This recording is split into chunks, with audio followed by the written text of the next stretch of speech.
إن الحمد لله نحمده ونستعينه ونستغفره ونعوذ بالله من شرور أنفسنا ومن سيئات أعمالنا من يهده الله فلا مضل له ومن يضلله فلا هادي له وأشهد أن لا إله إلا الله وحده لا شريك له وأشهد أن محمدا عبده ورسوله أما بعد فإن خير الحديث كتاب الله وخير الهدي هدي محمد صلى الله عليه وسلم وشر الأمور محدثاتها وكل محدثة بدعة وكل بدعة ضلالة وكل ضلالة في النار۔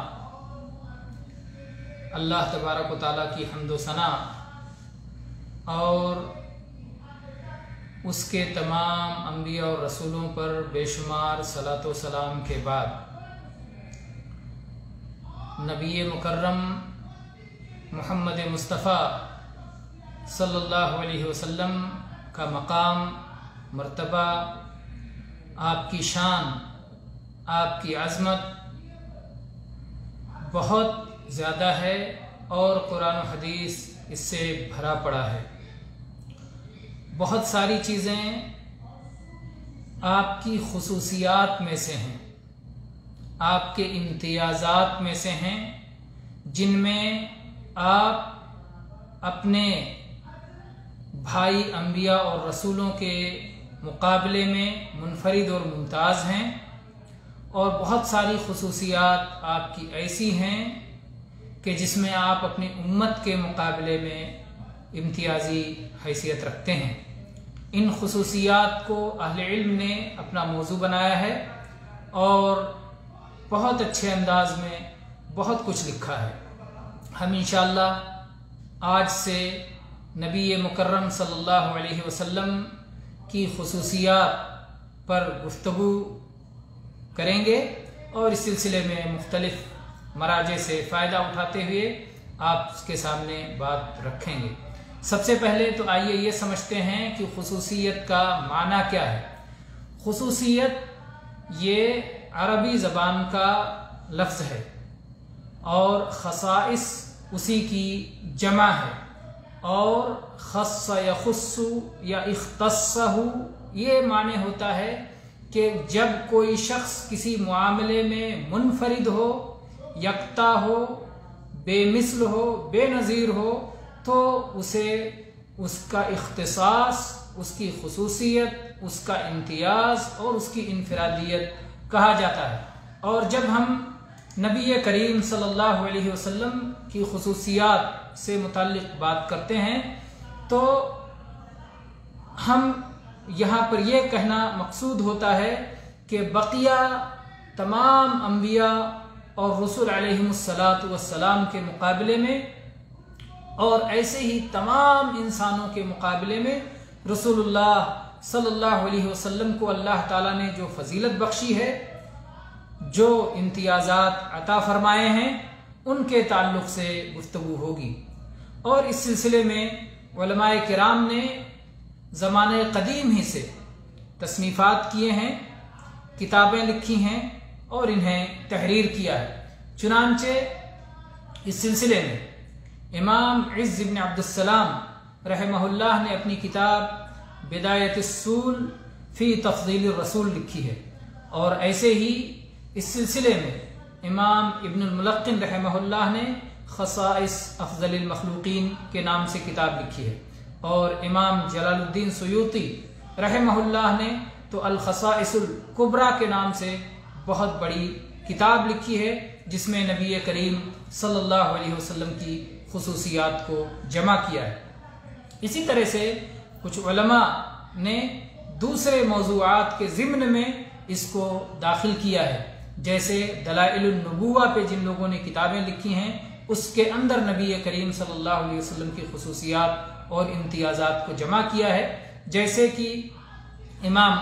ابو نعیم اصبہانی نے اپنی کتاب دلائل النبوہ میں، اور ایسے ہی امام بیہقی نے اپنی کتاب دلائل النبوہ میں، اور ایسے ہی قاضی عیاض نے اپنی کتاب الشفا بتعریف حقوق المصطفیٰ میں، اور ایسے ہی امام نووی رحمہ اللہ نے اپنی کتاب تہذیب الاسماء واللغات میں، اور ایسے ہی امام ابن الجوزی نے اپنی کتاب الوفا باحوال المصطفیٰ میں، اور ایسے ہی امام ابن کثیر رحمہ اللہ نے اپنی کتاب البدایہ والنہایہ میں، اور ایسے ہی اپنی کتاب الفصول فی سیرت الرسول صلی اللہ علیہ وسلم میں، اور ایسے ہی اس کے علاوہ اگر ہم تلاش کریں تو کتب تفسیر میں، کتب احادیث میں، کتب سیر میں امام ترمذی کی شمائل الترمذی، اور اسی طرح سے مختلف تالیفات کی گئی ہیں۔ عصر حاضر میں امام حرم مکہ شیخ صالح ابن عبداللہ ابن حمید رحمہ اللہ کی نگرانی میں جو موسوعہ تیار کیا گیا ہے، نظرۃ النعیم فی مکارم اخلاق الرسول الکریم، وہ اس پر ایک شاندار موسوعہ ہے اور انسائکلوپیڈیا کی حیثیت رکھتا ہے۔ اس میں فائدہ کیا ہے؟ ہم خصوصیات کیوں پڑھتے ہیں اور خصوصیات کیوں جانتے ہیں؟ اس کا ہمیں کیا فائدہ ملتا ہے؟ ایک تو یہ کہ اللہ تبارک و تعالیٰ کے یہاں رحمت عالم صلی اللہ علیہ وسلم کا کیا مقام ہے، کیا مرتبہ ہے، آپ کی کیا شان ہے، اللہ نے آپ کو کیا عزت عطا فرمائی ہے، اور اللہ تعالیٰ کی کیا نوازشیں ہیں آپ پر،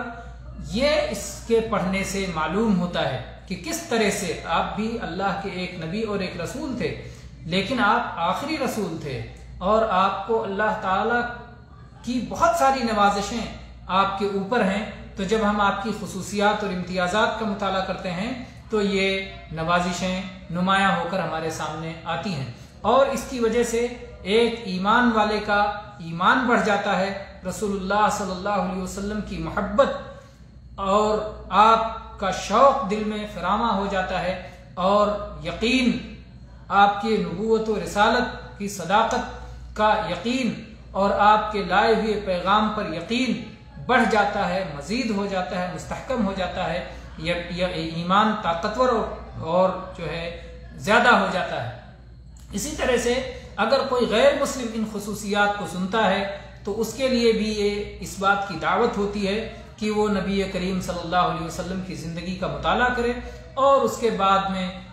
ظاہر بات ہے اگر وہ عدل و انصاف کے ساتھ نبی کریم صلی اللہ علیہ وسلم کی زندگی کا مطالعہ کرے گا تو اس نتیجے پر پہنچے گا کہ آپ اللہ کے سچے رسول ہیں اور آپ پر ایمان لانا چاہیے، اور آپ کی فرما برداری و اطاعت میں زندگی گزار کر جہنم کے عذاب سے بچنا چاہیے اور جنت کا مستحق بننا چاہیے۔ اسی طرح سے اس کے اور بھی بہت سارے فقہی اور شرعی فوائد بھی ہیں، علمی فوائد بھی ہیں اس کے بہت سارے۔ جب انسان آپ کی خصوصیات کو پڑھتا ہے تو جانتا ہے کہ اللہ تبارک و تعالیٰ نے جو قرآن پاک میں یہ فرمایا ہے، لَقَدْ كَانَ لَكُمْ فِي رَسُولِ اللَّهِ أُسْوَةٌ حَسَنَةٌ، کہ تمہارے لیے اللہ کے رسول صلی اللہ علیہ وسلم کی زندگی میں بہترین نمونہ ہے۔ تو اسے یہ بات بھی معلوم ہوتی ہے کہ وہ چیزیں جو آپ صلی اللہ علیہ وسلم کی خصوصیات میں داخل ہیں اس میں ہمیں آپ کا اسوہ نہیں اپنانا ہے، بلکہ اس میں ہمیں اپنے اعتبار سے عمل کرنا ہے۔ مثال کے طور پر جیسے نبی کریم صلی اللہ علیہ وسلم صوم وصال رکھا کرتے تھے۔ صوم وصال یعنی افطاری اور سحری کے بغیر لگاتار، یا پھر سحری سے سحری تک لگاتار صوم رکھنا، یا سحری اور افطاری کے بغیر کئی دن صوم رکھتے جانا، یہ نبی کریم صلی اللہ علیہ وسلم کی خصوصیت تھی جو امت کے لیے جائز نہیں ہے۔ تو اس کے ذریعے سے یہ بات معلوم ہوتی ہے۔ اب کوئی چیز آپ کی خصوصیت ہے، اس کا علم کیسے ہوگا؟ اس کا علم کیسے ہوگا کہ یہ چیز آپ کی خصوصیت ہے؟ ظاہر بات ہے کہ اس کا علم کتاب و سنت کے صحیح دلائل کی بنیاد پر ہوگا۔ قرآن پاک کی آیت ہو یا نبی کریم صلی اللہ علیہ وسلم کی صحیح حدیث ہو، اس سے معلوم ہوگا کہ یہ نبی کریم صلی اللہ علیہ وسلم کی خصوصیت ہے۔ اسی لیے بعض علماء کی جو تصانیف ہیں اور جنہوں نے اس معاملے میں تساہل سے کام لیا ہے اور ضعیف اور بہت ساری موضوعات کو بھی اس موضوع میں ڈال دیا ہے، تو ہم انشاءاللہ اس بات کا خیال رکھیں گے اپنے ان دروس میں کہ ہم شرعی طور پر ثابت اور صحیح دلائل کی روشنی میں نبی کریم صلی اللہ علیہ وسلم کی خصوصیات پر گفتگو کریں گے، اور ہم ایسے معاملات کو اس میں نہیں لائیں گے جن کا شرعی طور پر اسنادی اعتبار سے جن کا ثبوت نہیں ہے۔ نبی کریم صلی اللہ علیہ وسلم کی خصوصیات جب ہم دیکھتے ہیں تو ہمیں یہ معلوم ہوتا ہے کہ آپ کی خصوصیات کی دو قسمیں ہیں۔ پہلی قسم ان خصوصیات کی ہے جو تمام انبیاء کرام اور رسولان اعظام کے مقابلے میں ہے، کہ آپ کے جو برادران انبیاء کرام اور رسولان اعظام ہیں، ان معاملات میں اللہ تبارک و تعالیٰ نے بہت ساری چیزوں میں اللہ تعالیٰ نے آپ کو بقیہ کے مقابلے میں ممتاز رکھا ہے اور آپ کو یکتا و یگانہ اور منفرد حیثیت عطا فرمائی ہے، جس میں اور کوئی آپ کا شریک نہیں ہے۔ تو خصوصیت کی ایک قسم یہ ہوئی۔ خصوصیت کی ایک قسم وہ ہوئی جس میں آپ اپنی امت کے معاملے میں ممتاز اور منفرد ہیں، کہ امت اس معاملے میں آپ کی شریک نہیں ہے، اگرچہ انبیاء کرام یا بعض انبیاء کرام اس معاملے میں آپ کے شریک ہیں۔ اس لحاظ سے وہ خصوصیات جس میں نبی کریم صلی اللہ علیہ وسلم بقیہ انبیاء و رسول کے مقابلے میں منفرد ہیں، ممتاز ہیں، انہیں جب ہم دیکھتے ہیں تو رسول اللہ صلی اللہ علیہ وسلم کو بہت سارا ایسا مقام اور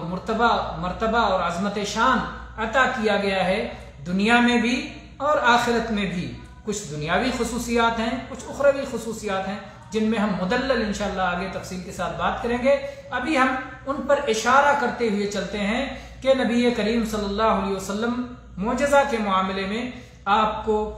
ایسا معجزہ عطا کیا گیا قرآن پاک کا، جو کہ رہتی دنیا تک، قیامت تک کے لیے باقی رہنے والا معجزہ ہے اور محفوظ معجزہ ہے اور دائمی معجزہ ہے۔ ایسے ہی آپ کی روب کے ذریعے مدد فرمائی گئی، آپ کو تمام عالم انسانیت کے لیے رسول بنا کر کے بھیجا گیا، جبکہ بقیہ انبیاء خاص اپنی قوموں کے لیے آیا کرتے تھے۔ آپ پر نبوت و رسالت کا سلسلہ ختم کر دیا گیا، جبکہ آپ سے پہلے جو انبیاء آتے تھے ظاہر ہے کہ وہ آخری نبی نہیں تھے، اور وہ آخری نبی کی بشارت سنا کے جاتے تھے، آخری نبی کے تعلق سے وہ اپنی امتوں کو بتا کے جاتے تھے۔ اسی طرح سے آخرت میں کچھ خصوصیات اللہ تعالیٰ نے آپ کو دیا ہے۔ شفاعت عظمیٰ کا مقام آپ کے لیے ہے، وہ مقام وسیلہ آپ کے لیے ہے، مقام فضیلہ آپ کے لیے ہے، حوض کوثر آپ کے لیے ہے، اور آپ تمام اولاد آدم کے سردار ہوں گے، یہ مقام آپ کے لیے ہے۔ اس طرح سے اور بھی مقام جو ہے فضائل ہیں جو انشاءاللہ آگے آئیں گے۔ اسی طرح سے دنیا میں جب ہم کچھ دیکھتے ہیں کہ کچھ خصوصیات ایسی ہیں جو آپ کی امت کو ملی ہوئی ہیں بقیہ امتوں کے معاملے میں، تو ظاہر بات ہے یہ آپ کی وجہ سے ہے، یہ آپ کی وجہ سے ہے، تو یہ بھی آپ کی خصوصیات میں جائے گی کہ آپ کی امت کے لیے مال غنیمت کو حلال کر دیا گیا، آپ کی امت کے لیے پورے روئے زمین کو پاکی حاصل کرنے کا ذریعہ اور ایسے ہی سجدہ گاہ بنا دیا گیا، آپ کی امت کو ساری امتوں میں سب سے بہتر امت بنایا گیا۔ اس کے علاوہ جو ہے اور بھی خصوصیات آگے انشاءاللہ اس کی تفصیل آئے گی، اور ایسے ہی آخرت میں آپ کی امت کی خصوصیت یہ ہوگی کہ یہ امت تمام نبیوں کی قوموں پر گواہ ہوگی، اور اگرچہ یہ امت سب سے آخر میں آئی ہے لیکن جنت میں یہ سب سے پہلے جائے گی۔ تو اس لحاظ سے جب ہم دیکھتے ہیں تو نبی کریم صلی اللہ علیہ وسلم کے جو امتیازات اور خصوصیات ہیں وہ کل 4 حصوں میں تقسیم ہوتے ہیں۔ پہلی قسم ہے کہ جو رسول اللہ صلی اللہ علیہ وسلم کو ذاتی طور پر دنیا میں حاصل ہے،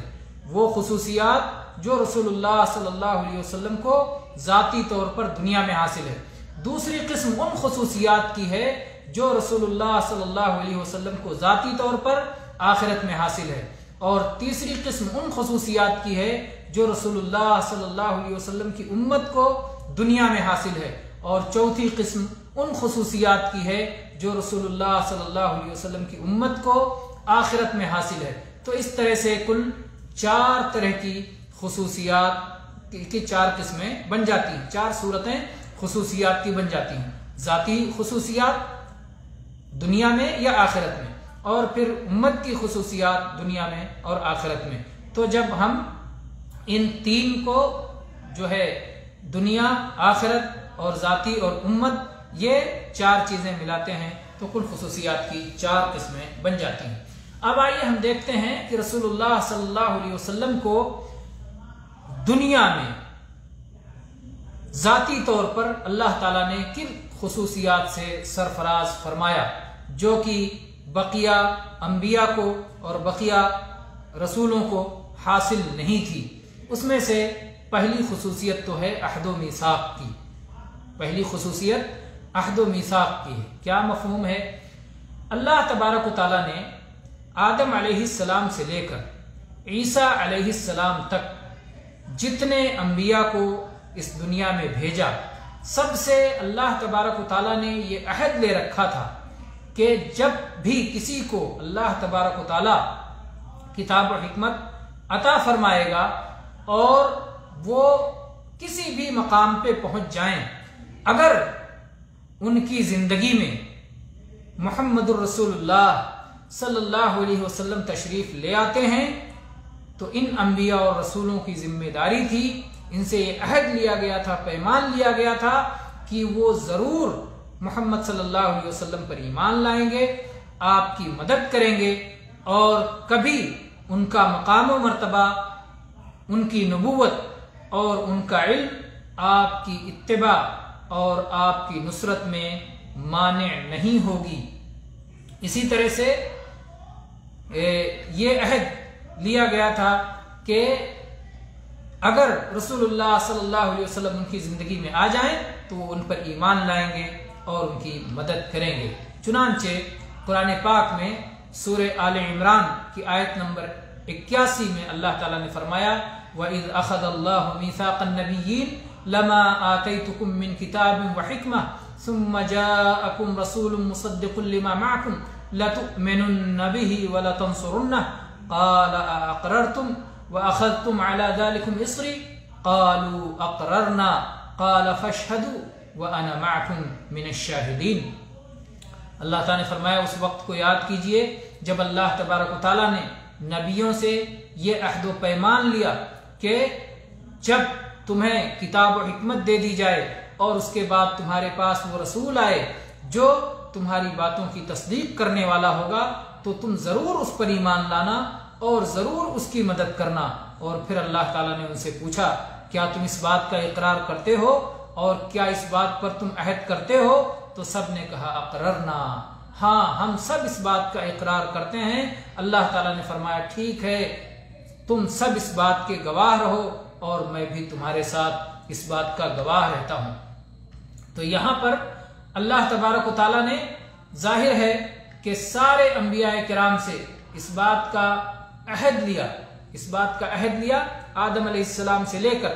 آخری نبی عیسیٰ علیہ السلام تک اس بات کا عہد لیا کہ اگر ان کے جیتے جی محمد الرسول اللہ صلی اللہ علیہ وسلم تشریف لے آئے جو ان کی نبوت و رسالت کی تصدیق کریں گے اور وہ جو پیغام لے کر کے دنیا میں جانے والے ہیں اس کی بھی تصدیق کریں گے، تو ان کے آنے کے بعد سارے لوگ ان پر ایمان لائیں گے اور ان کی اطاعت کریں گے اور ان کے مددگار ہوں گے۔ تو یہ اللہ تعالیٰ نے عہد دیا، یہ آپ کے ساتھ خاص ہے،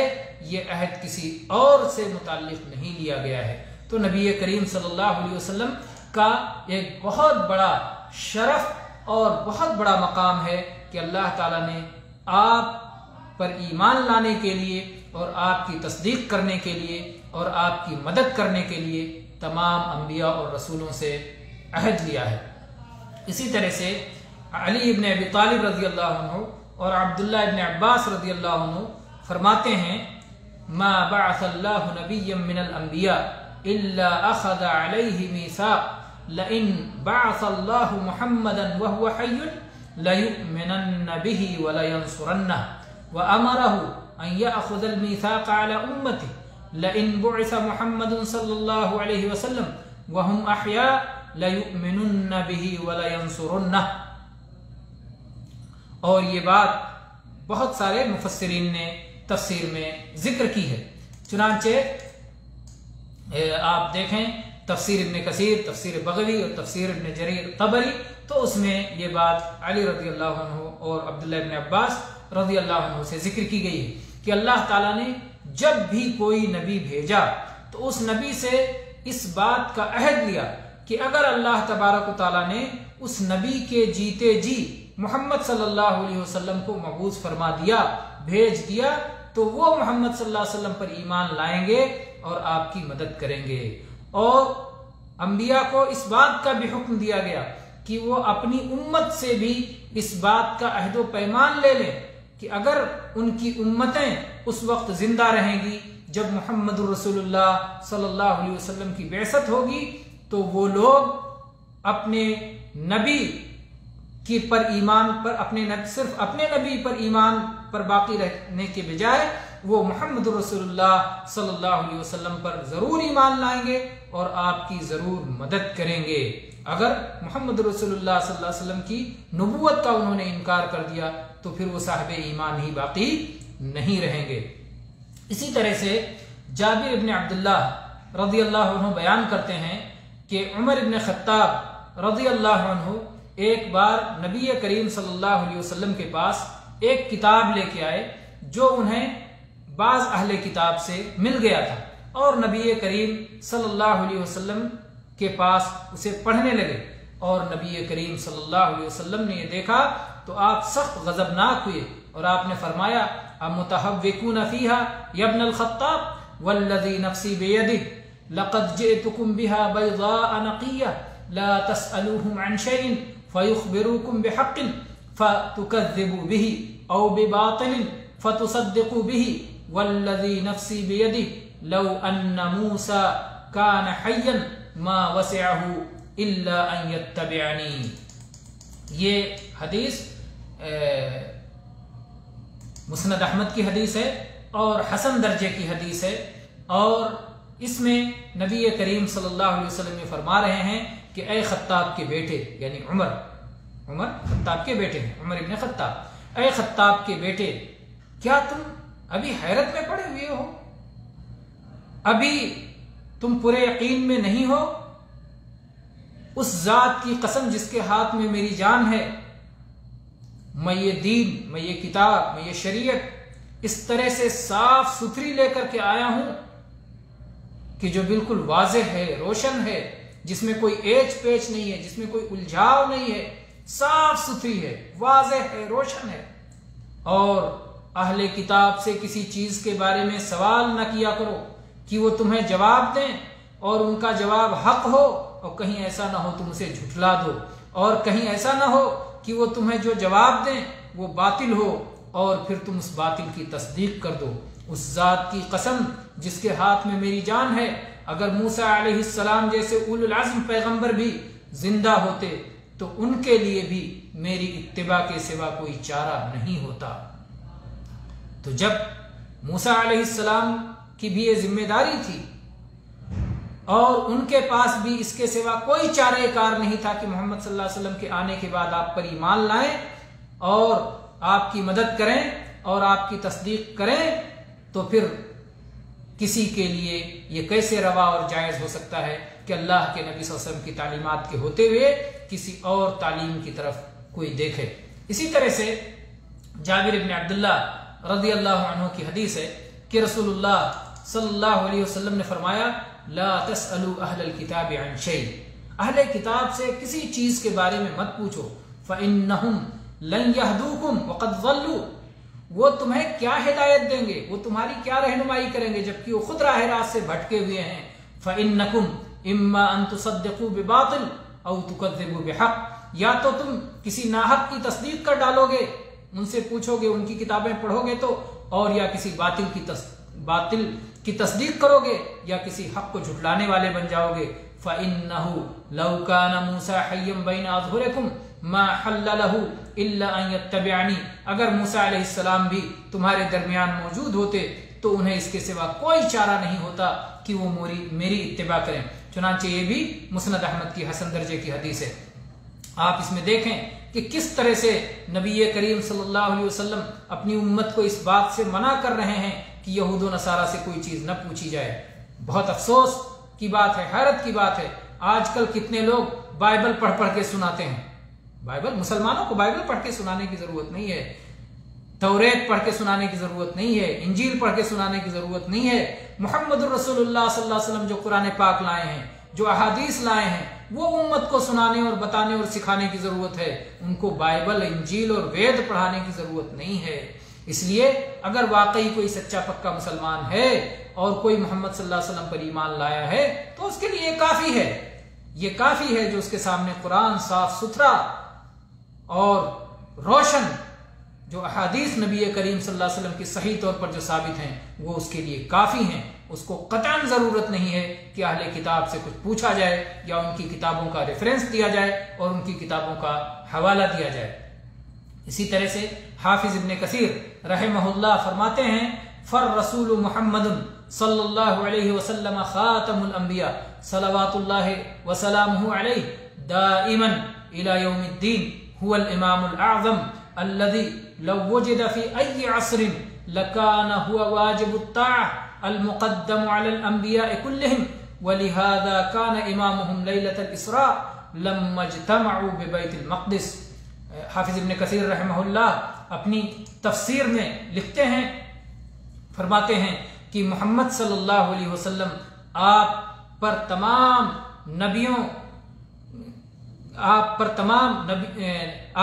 نبیوں کے خاتم ہیں، نبوت و رسالت کا سلسلہ آپ پر ختم ہے، آپ قیامت کے دن تک کے لیے ہمیشہ ہمیش کے لیے آپ آخری نبی ہیں، اب آپ کے بعد کوئی نبی آنے والا نہیں ہے، آپ ہی امام اعظم ہیں۔ امام ابن کثیر کیا فرماتے ہیں؟ محمد صلی اللہ علیہ وسلم ہی امام اعظم ہیں کہ اگر آپ کسی بھی زمانے میں پائے جاتے تو اس زمانے میں جو نبی تھے ان کی ذمہ داری ہوتی کہ وہ محمد صلی اللہ علیہ وسلم کی اطاعت کریں۔ تمام انبیاء جو آپ سے پہلے گزرے ہیں سب سے آپ صلی اللہ علیہ وسلم آگے ہیں، آپ سب سے آگے رہتے۔ اسی لیے جب معراج کی رات تھی، اسراء و معراج کی، نبی کریم صلی اللہ علیہ وسلم بیت المقدس میں تمام انبیاء کے امام بنے، آپ سب سے آگے تھے اور سب نے آپ کی اقتدا کی۔ تو اس کو جو اسراء اور معراج کے تعلق سے نبی کریم صلی اللہ علیہ وسلم نے بتایا ہے اسے امام ابن کثیر رحمہ اللہ نے ذکر کیا کہ کس طرح سے بیت المقدس میں اللہ تعالیٰ نے شب اسراء میں تمام انبیاء اور رسولوں کو اکٹھا کر کے آپ کا مقتدی بنایا اور آپ کو سب کا امام بنایا۔ تو نبی کریم صلی اللہ علیہ وسلم سب کے امام ہیں اور یہ آپ کی خصوصیات میں سے بہت بڑی خصوصیت ہے۔ ہم نے اسے پہلی خصوصیت کے طور پر ذکر کیا ہے، عہد و میثاق کی خصوصیت، کہ اللہ تعالیٰ نے تمام انبیاء اور رسولوں سے اور ان کی قوموں سے اس بات کا عہد و پیمان لیا تھا کہ اگر محمد رسول اللہ صلی اللہ علیہ وسلم ان کی زندگی میں آ جاتے ہیں تو ان کی ذمہ داری ہوگی کہ وہ آپ پر ایمان لائیں اور آپ کی اطاعت کریں۔ تو آج کے درس میں ہم اسی پر اکتفا کرتے ہیں۔